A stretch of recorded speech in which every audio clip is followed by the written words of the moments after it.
Hola, hola, ¿cómo les va? Esto es ISEL TV, el programa de televisión del Instituto Superior de Estudios Lomas de Zamora. Hoy nos acompaña el magíster Luciano Ancelini, quien desde agosto de 2010 ocupa el cargo de Director General de Planeamiento y Estrategia del Ministerio de Defensa de la Nación. Gracias por acompañarnos, Luciano. Bueno, muchas gracias, Juan Carlos. Tratándose de la defensa nacional, la estrategia y el planeamiento se escuchan como acciones militares complementarias. ¿Lo son? Bueno, la pregunta es interesante y yo respondería en primer lugar diciendo que si bien los conceptos de estrategia y de planeamiento nacen, digamos, como conceptos propios, digamos, de la teoría militar o de la teoría del conflicto, lo cierto es que eso fue en los orígenes. Con el paso del tiempo, estas categorías, las categorías de estrategia y planeamiento, se fueron extendiendo a otros campos. De hecho, por citar un ejemplo, digamos, cotidiano, las empresas tienen departamentos, digamos, de planificación estratégica. Con lo cual, esta es una primera cuestión importante de mencionar. No se trata necesariamente de acciones militares, sino que son conceptos que se han extendido hacia otras áreas. En segundo lugar, yo marcaría una cuestión que es muy importante desde el punto de vista de la defensa nacional. La estrategia es un concepto esencialmente político. Si uno debiera hacer alguna clarificación conceptual, diría que la estrategia, digamos, es una definición política y el planeamiento es la materialización, digamos, de esa decisión política. Y en el campo estrictamente, digamos, la defensa nacional, la estrategia son las definiciones políticas que adopta el máximo nivel de conducción nacional y que establecen lineamientos, digamos, para el área de la defensa. Y me pongo a analizar esta cuestión con un poco de detenimiento, básicamente porque justamente ha sido un problema concebir a lo largo del tiempo, incluso desde el tiempo de la recuperación de la democracia, a la estrategia y al planeamiento como conceptos estrictamente militares. Justamente fue un problema porque desde el poder político mucho tiempo se delegó la responsabilidad de la estrategia y el planeamiento justamente en el nivel militar. Afortunadamente, desde la recuperación de la democracia, pero muy claramente, digamos, desde el año 2003 en adelante, cuando asume el presidente Néstor Kirchner, el poder político asume cabalmente la conducción política de la defensa, establece los lineamientos que después sí son recogidos, digamos, por los niveles castrenses para llevar adelante sus tareas. Puntualmente nosotros decimos que hay tres niveles de decisión. Un nivel estratégico nacional, que es la conducción política del Estado, un nivel estratégico militar, que está representado, digamos, por el Estado Mayor Conjunto de las Fuerzas Armadas, que es nuestro órgano, digamos, de asesoramiento técnico-militar, y finalmente un tercer nivel, que es el de las propias Fuerzas Armadas, la Armada, la Fuerza Aérea, digamos, y el Ejército, que nosotros decimos son las fuerzas que alistan, adiestran y sostienen los medios que el poder político pone a su disposición. Apelo a tu perspectiva como director de la Maestría en Defensa Nacional. A diferencia de otras regiones del mundo, América Latina parece ser una región de bajo grado de conflicto armado. Esta característica se debe, por ejemplo, a la vigencia del principio de soberanía estatal y a la preferencia por la resolución pacífica de las controversias? Bueno, Juan Carlos, te agradezco mucho la pregunta porque realmente creo que echa luz sobre una cuestión que muchas veces suele ser mal interpretada o leída, digamos, con intereses, digamos, contrarios a lo que nos parece que es una dinámica fuertemente cooperativa, digamos, en la región, fundamentalmente en los últimos años. Y antes de entrar específicamente a la cuestión final que planteas, el principio, digamos, de soberanía estatal y la tendencia hacia la resolución pacífica de disputas, a mí me gustaría rastrear un poquito de dónde viene, digamos, este interés, digamos, en plantear a la región como una región, estoy hablando de Sudamérica, o inclusive uno podría hablar de América Latina, en general, como una región conflictiva. Hay sectores interesados en esto, ¿no? Desde muchos lugares se plantea año tras año, digamos, la supuesta, digamos, carrera armamentista o armamentística, digamos, en la región. Y esta es claramente una lectura interesada que no se corresponde con la realidad y que sin embargo repetidamente la encontramos, digamos, en los titulares de muchos medios, digamos, importantes. Por eso digo, América Latina es una región pacífica y ha sido una región relativamente pacífica a lo largo de su historia. Si uno repasa, digamos, lo que ha sido el récord, digamos, en materia de guerra interestatal, se encuentra que posiblemente sea la región del mundo que menos conflictos ha tenido. En el siglo XX hemos tenido la guerra del Chaco entre 1932 y el 35, dos conflictos entre Ecuador y Perú, en el año 41-42 y después en el año 1995, y finalmente, si tomamos a los actores extrarregionales, nos encontramos con el caso de la guerra de Malvinas en 1982. Esto, digamos, si bien son experiencias dolorosas, digamos, en la historia de la región, es muy poco en relación, digamos, con otras regiones del mundo, inclusive las regiones más avanzadas, digamos, que se han visto involucradas en las guerras mundiales. De manera que, en primer lugar, celebro que la pregunta venga por el lado de la paz y de la cooperación, porque no suele ser el rasgo característico de las preocupaciones, digamos, por los temas del conflicto, digamos, en la región. Dicho esto, también hay que marcar que muchas veces esto sucede, estas lecturas más bien críticas, digamos, sobre la región son un producto de lecturas interesadas, lecturas que se originan en los centros, digamos, conservadores del poder mundial, en los think tanks, digamos, estadounidenses, y son reproducidas sin ningún tipo de crítica por parte, digamos, de los medios latinoamericanos, fundamentalmente por aquellos medios, digamos, opuestos a los gobiernos que mal llaman populistas. Y finalmente, sí, yendo al eje, digamos, de la pregunta, yo creo que hay una muy rica, digamos, tradición cooperativa, una muy rica tradición de resolución pacífica de las controversias, que esto no es nuevo, esto viene desde la doctrina Calvo, la doctrina Drago, la doctrina Estrada, digamos, que marcaban claramente que nuestra región es una región fuertemente comprometida con la no intervención, digamos, de potencias extranjeras. Y creo que el proceso de integración regional, digamos, que se fortalece, digamos, desde la recuperación de la democracia, pero que sin dudas, digamos, a lo largo de la última década se ha profundizado, y más ahora con la Unión de Naciones Suramericanas, realmente encuentra, digamos, recepción toda esta tradición, digamos, diplomática y de derecho internacional público que permite, digamos, que nuestra región sea una región sumamente pacífica y posiblemente con un muy bajo gasto en defensa, posiblemente la región con menor gasto en defensa, digamos, en todo el mundo, lo cual es un dato positivo porque refleja esencialmente que es una región ajena, digamos, a conflictos interestatales clásicos. Hablas de la unificación de la región sudamericana. La UNASUR creó el Consejo de Defensa Sudamericano. ¿Cuál es la función de ese consejo? Y de alguna manera vos recién lo abordaste, pero me gustaría que sea más específico. ¿Ayuda a fortalecer a la región, a Latinoamérica? Sin duda, yo creo que la creación, digamos, del Consejo de Defensa Suramericano es realmente un paso adelante. Es posiblemente una bisagra, digamos, en la historia de la integración en materia de defensa entre los países de la región. ¿Por qué digo que es una bisagra, un punto de inflexión en relación, digamos, en nuestra propia historia? Porque los ámbitos, digamos, de cooperación en materia de defensa históricamente habían estado marcados por la influencia o por la tutela, digamos, de los Estados Unidos. En este sentido, el Consejo de Defensa Suramericano viene a representar un cambio sustancial. Los ámbitos, digamos, tradicionales de diálogo en materia de defensa habían sido, en los años de la doctrina de seguridad nacional, la Junta Interamericana de Defensa, el Tratado Interamericano de Asistencia Recíproca, inclusive la Conferencia de Ministros de Defensa de las Américas, ya desde los años 90. Pero lo cierto es que nunca se había dado una instancia, digamos, de cooperación, de coordinación en temas de defensa,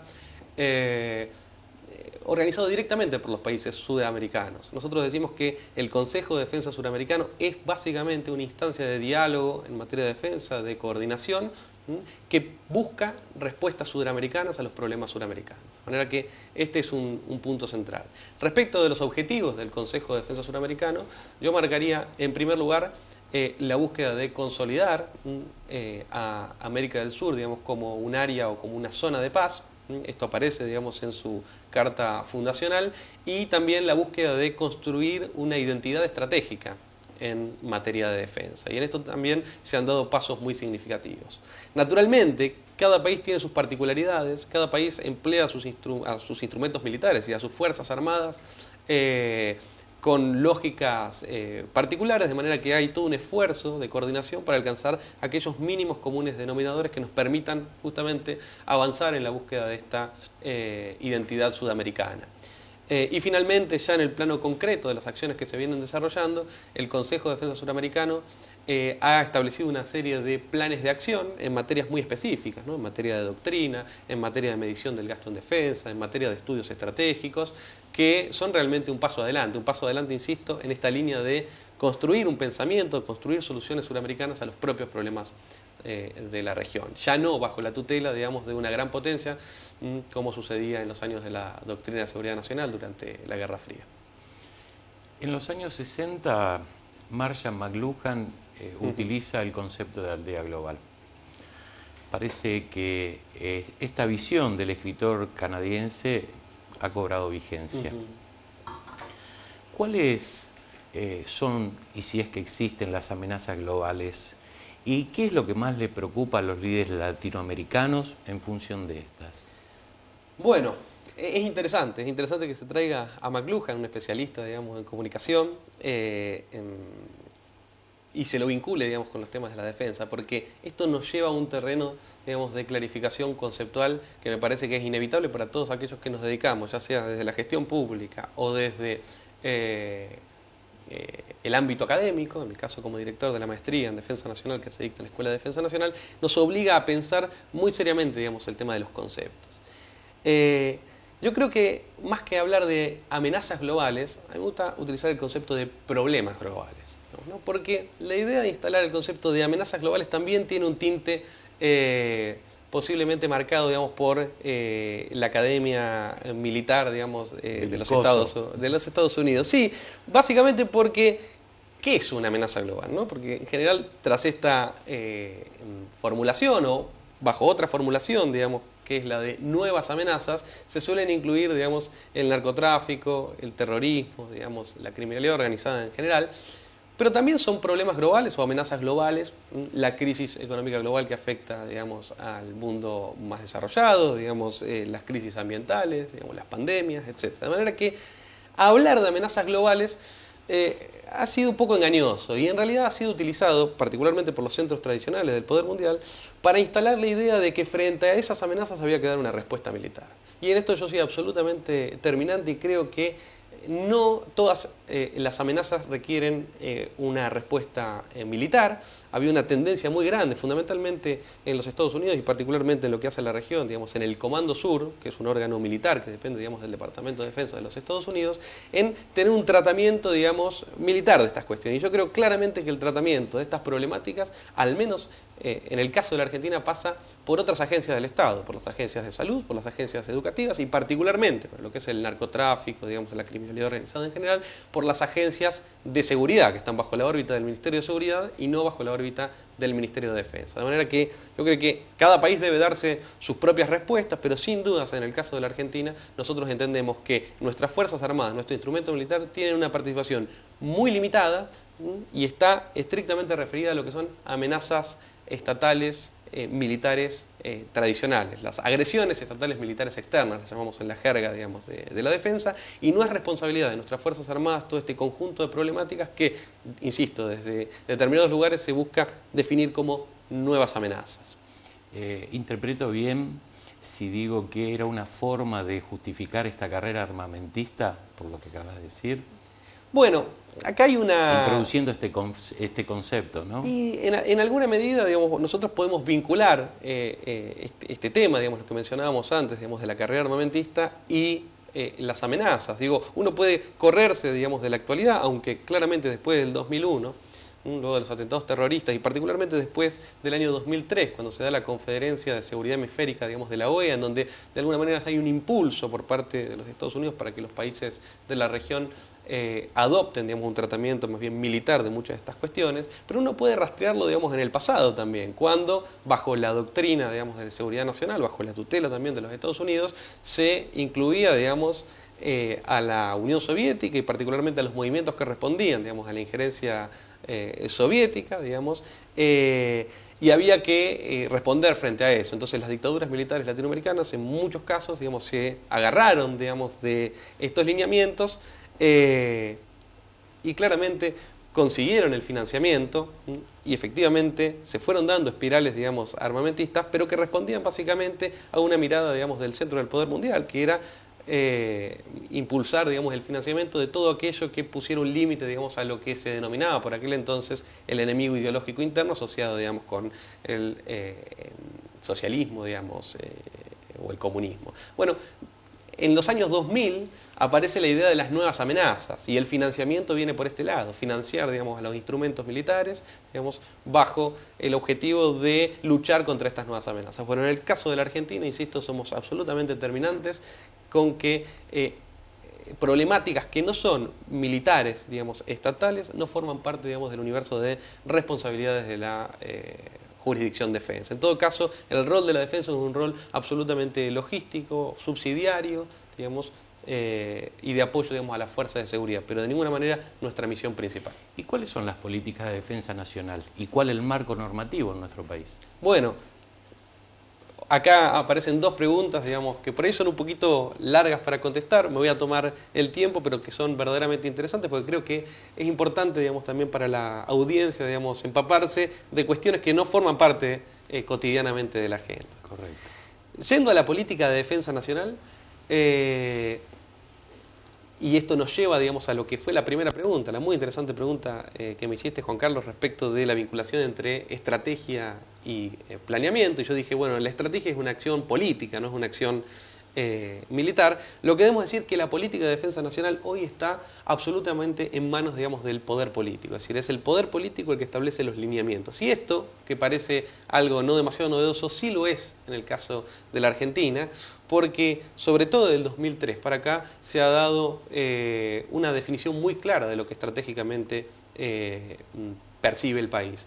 Argentina tiene una directiva de política de defensa nacional, es un decreto presidencial que se sancionó en el año 2009 que establece muy claramente cuáles son los principios liminares, digamos, de la política de defensa. Y esto es un dato histórico porque es la primera vez, digamos, que desde la presidencia de la Nación se dicta, digamos, una directiva tan clara, con lineamientos tan claros que no dejan ningún tipo de dudas respecto a cuáles son las prioridades estratégicas del país.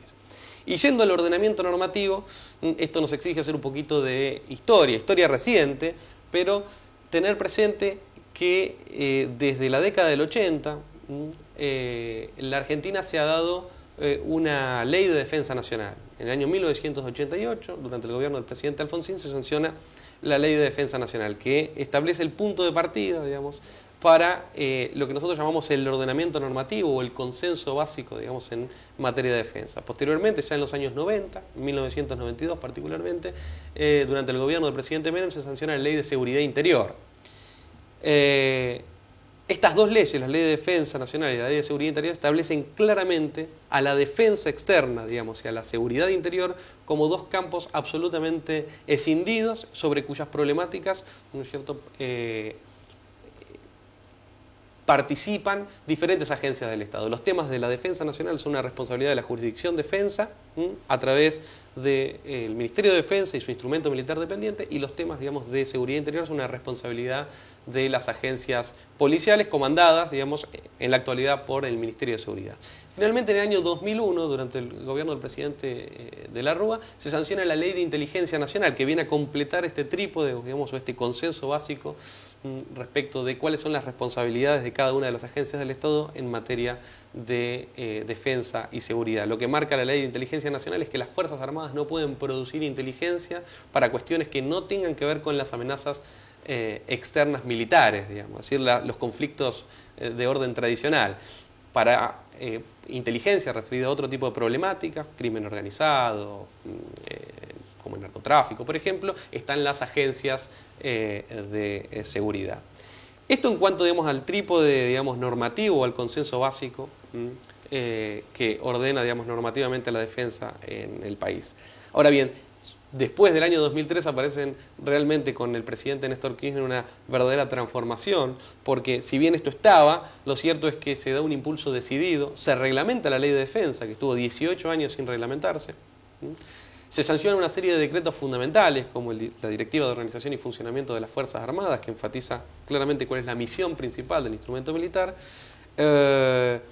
se sanciona una directiva de política de defensa nacional que establece claramente cuál es la apreciación estratégica global y regional por parte del Estado Nacional y cuáles son las responsabilidades del Estado Mayor Conjunto como órgano de asesoramiento técnico militar del Ministerio y cuál es el rol de las Fuerzas Armadas, y finalmente, digamos, se establece un ciclo de planeamiento de la defensa nacional conducido cabalmente por el poder político, que arranca justamente con esta directiva de política de defensa nacional y que termina con un plan de capacidades militares que establece, bueno, cuál va a ser el desarrollo, digamos, del instrumento militar de las Fuerzas Armadas en el lapso de los próximos 20 años. Un desarrollo que apunta, digamos, aspectos tales como el adiestramiento, la doctrina, la organización y a los aspectos materiales también de la defensa, los sistemas de armas. De manera que me parece que desde el 2003 para acá, y fundamentalmente a partir de la sanción del decreto 727 del año 2006, que es la reglamentación de la ley de defensa, ha habido una transformación, digamos, como nunca antes en la historia de la jurisdicción.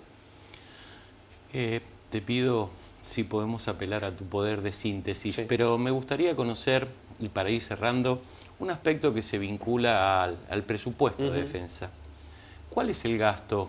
No sé si bajo tu criterio es gasto o inversión, en términos del PBI, en términos del porcentaje del PBI. ¿Y a qué rubro se destina? Bueno, voy a tomarme del concepto técnico, que es el concepto de gasto en defensa, y no entrar en la disquisición de si se trata de gasto o inversión, porque de hecho hay un rubro que es inversión, digamos, dentro de lo que es el gasto en defensa. Pero acá hay una cuestión que habitualmente se suele plantear, que es la del bajo gasto en defensa, digamos, ¿no? El gasto en defensa de la Argentina no es bajo. Nosotros tenemos un gasto que es del 1% aproximadamente, digamos, del Producto Bruto Interno, que es un gasto que está en sintonía con lo que es el gasto regional. Y esto me lleva a hacer algunas precisiones. En primer lugar, que a veces también, instrumentalmente, desde determinados sectores y particularmente de determinadas mediciones privadas, se plantea el gasto como un gasto bajo en función, digamos, del gasto de otros países, que suele llegar al 2%, por ejemplo. Pero lo cierto es que, como te venía mencionando anteriormente, Juan Carlos, respecto de cuáles son las responsabilidades de la jurisdicción defensa, nuestro gasto está estrictamente ceñido a la misión principal, digamos, y algunas misiones subsidiarias, como las operaciones de mantenimiento de la paz o apoyo, digamos, en casos de catástrofes, pero que no compromete, digamos, funciones policiales, básicamente porque nuestras Fuerzas Armadas no desarrollan esas funciones. En otros países sí tienen funciones vinculadas, digamos, a la seguridad pública, digamos, ¿no?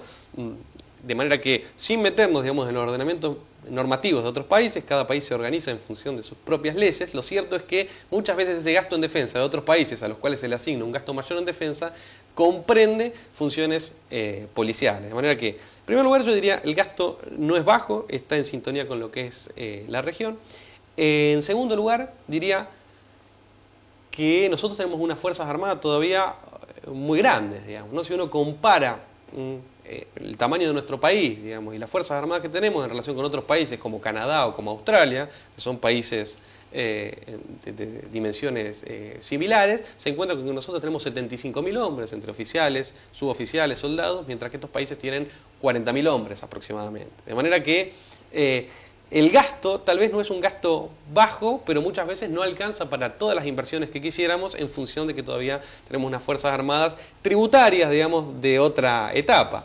Y es cierto que si uno compara, digamos, el gasto de defensa actual con el gasto en defensa, por ejemplo, el año 83, recién recuperada la democracia, el gasto es significativamente menor. Pero no puede perderse de vista que ese gasto muy alto en materia de defensa tenía que ver esencialmente con una etapa, digamos, que fue la etapa de los años 70, de fuerte endeudamiento del Estado, cuando arranca la etapa fuerte, digamos, de la deuda externa, y que además fue en gran medida utilizado, digamos, ese gasto para el sector, digamos, de las Fuerzas Armadas, que además no trajo los resultados deseados, por supuesto.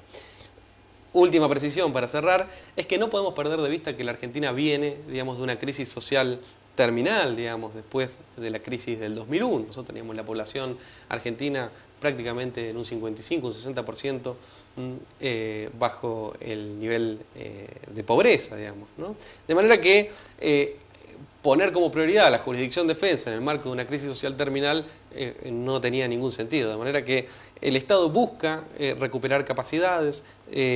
Nosotros hoy tenemos un 80% del gasto en defensa en personal y un 20%, digamos, en inversión y funcionamiento, y apuntamos, digamos, a que estos porcentajes se vayan modificando con un crecimiento, digamos, del gasto en inversiones, digamos, y en funcionamiento, y que se vaya retrayendo un poco el tema del gasto en personal, que hoy es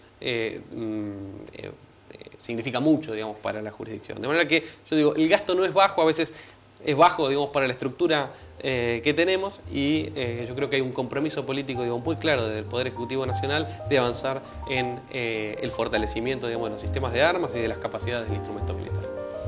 Luciano, gracias por acompañarnos. No, Juan Carlos, gracias, un gusto por haberme invitado. A ustedes también, las gracias por estar ahí semana tras semana en esto que hemos dado a llamar ISEL TV, el programa de televisión del Instituto Superior de Estudios Lomas de Zamora. Y recuerden que podrán volver a ver este programa en nuestra página web www.isel.edu.ar.